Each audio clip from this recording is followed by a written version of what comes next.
Hello guys. Welcome to Diablo the Primordial. This video is the continuation video after World is in Peace. So if you have not watched it, then please watch it. The link is in the description. So without any further delay, let's start. But before we start, please like, subscribe and press the bell icon so you don't miss the updates. Thinking of it like that, it was decided to use the magic train as the transportation network between the cities.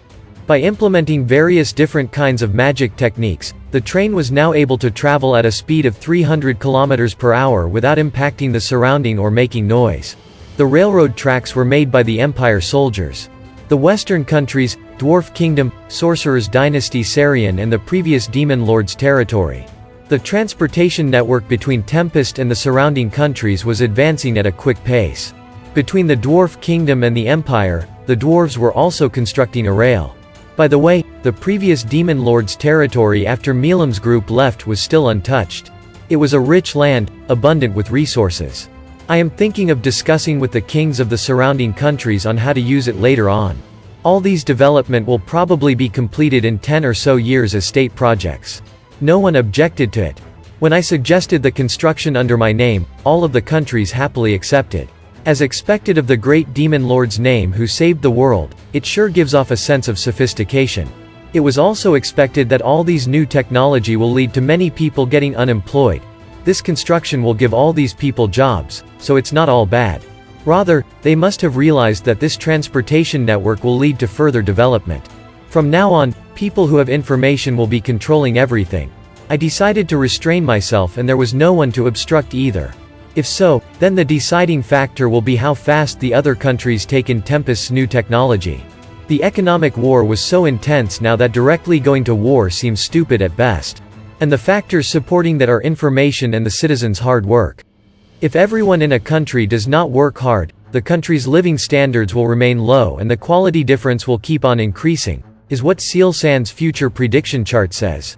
Now that I think about it, then am I not trying to control the world with economic and technological strength?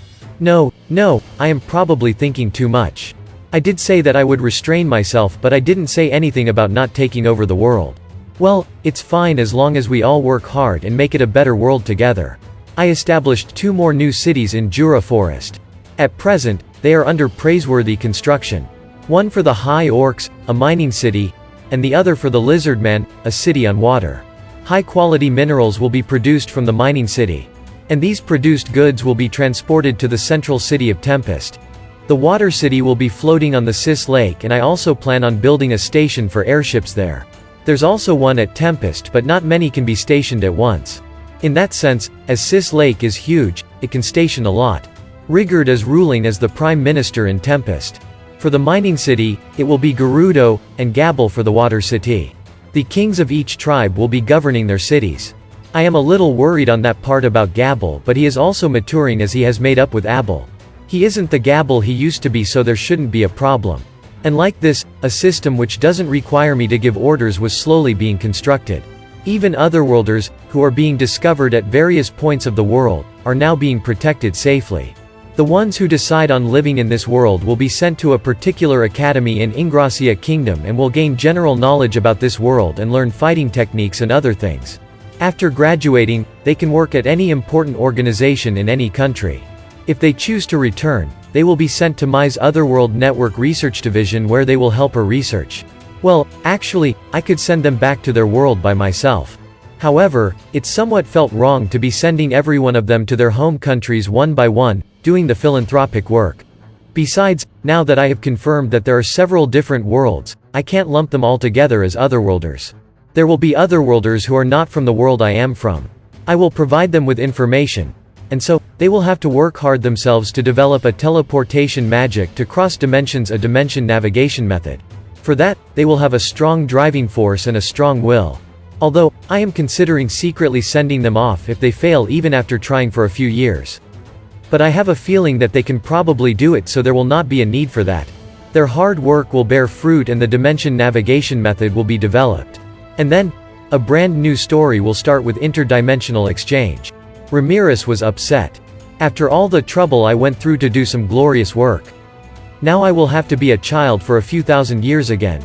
She came complaining to me. My honest thought on that is no point complaining to me about it. Even trainee San and the others were sad because they couldn't see Ramirez's true form.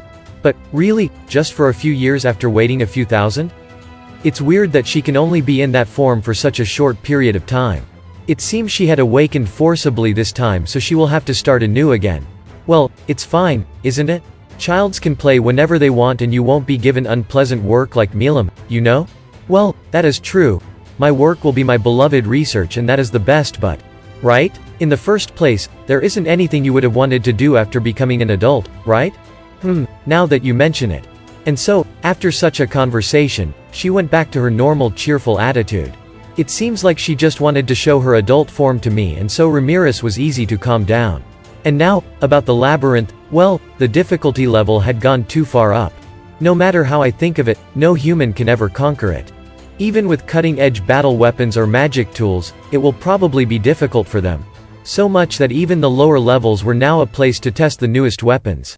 And as such, I made it so that they can get the passport to the Elves' City if they cross the 50th floor. After all, if I don't do that, the high-quality relaxing area will go to waste. Well, the royalties of each country and we could use the VIP institution, but just that feels too lonely. Putting that aside, the Labyrinth Force, which has Ramirez and Zijin as its head, just kept getting stronger and stronger. And so, it was quite a busy year. Even thinking back on it, it was a very rich time. But, now that everything has settled down a bit, I am thinking of taking care of one of my regrets. Skyscrapers stood in a line. The surrounding was filled with hustle and bustle, shrieks and angry roars. A patrol car's siren could be heard afar. It was a scenery so nostalgic it made me feel a bit dizzy. Senpai? Please hold it together, senpai. A youngster who was crying with a nice guy in his arms and a young woman looking at them in grief. It was Tamura and Sawatari-san. These guys, they really haven't changed, huh? Well, I guess that is pretty obvious. I walked up to Tamura and pat his shoulder. Move aside, Tamura. Who are you? How do you know my name? Now. Don't sweat the details. He turned around to complain but lost his words seeing my beautiful face. That's about it. You will make Sawatari-san mad, you know. Is what I thought of saying but decided not to instead. I pushed Tamura aside and held the jewel I brought out over the nice guy's dead body. The dead body and jewel seems to have fused properly, so all that's left is to send it to my multiple parallel existence. Ah, I almost forgot. Human bodies feel pain, so I should properly heal it. Thinking that, I brought out a healing potion and poured it onto the dead body. Seeing the wounds heal in the blink of an eye, I was satisfied knowing that they work in this world as well. If I hadn't healed it properly, I would have had to restore it after taking it in, and that's a pain. It's a relief the healing potions work. With this, the preparations are complete. I concentrated my consciousness, and used multiple parallel existence on the jewel. It is a success. It seems like skills can also be activated here without any problem. That's a relief. It seems like I succeeded in diving some of my consciousness to the nice guy, or in other words, my otherworld's body. Now then, before I, Mikami Satoru, wake up, I should get going. What exactly did you? Oh, Tamura. From now on, properly respect your senpai and don't think of showing off, alright? Also, I will do something about the PC myself, so cancel that request. Eh? Giving a smile to Tamura's confused and shocked expression, I left the place. There's no need to explain much. After all, I Mikami Satoru will probably explain the rest. I woke up on a hospital bed, in this nostalgic world. In my accustomed 37-year-old body. After a bit of checking, I also confirmed my student was also in good health. That's good. I thought from the bottom of my heart. Although, I was a bit worried if it worked or not. Hey, you say that I have never really used it, so it's probably fine? I will kill you, ya bastard. It's only good manner to have it working anytime. Preparations are important. Well, leaving that aside. The things until now weren't a dream, right? Spare me the pain of seeing all that as a dream for getting stabbed, alright. If all that was just a simple afternoon dream, I can't even laugh. However, seeing how peaceful it is, I might have actually believed it was a dream. Ah, senpai. You are awake. Tamura, eh? Is this the hospital? Yes. The police had come just a while ago, but it seems like they returned after the doctor told them you should rest a bit. Police? Why? Please calm down. Senpai, do you remember almost being stabbed by a random attacker? The police had come to get some info on that attacker. Ah, I see. Wait, did I not get stabbed? Was it actually a dream? If I wasn't stabbed and that was all a afternoon dream after I collapsed, then, well, actually, you might not believe this, but a mysterious woman that too not of a model or celebrity level, an extremely beautiful woman, she brought you back to life. You might laugh saying I don't know what I am talking about, but it is the truth. As proof, please look at that. Tamura answered my doubts. And I looked at the wall, where my suit was hanged. There was a small tear in the back and it was covered in red blood. Seems like there's no mistaking that that is my blood. And that's it. Thank you so much for watching. And if you guys have not watched my other videos, then please watch them. The links are in the description. And don't forget to like, subscribe and press the bell icon so you don't miss the updates.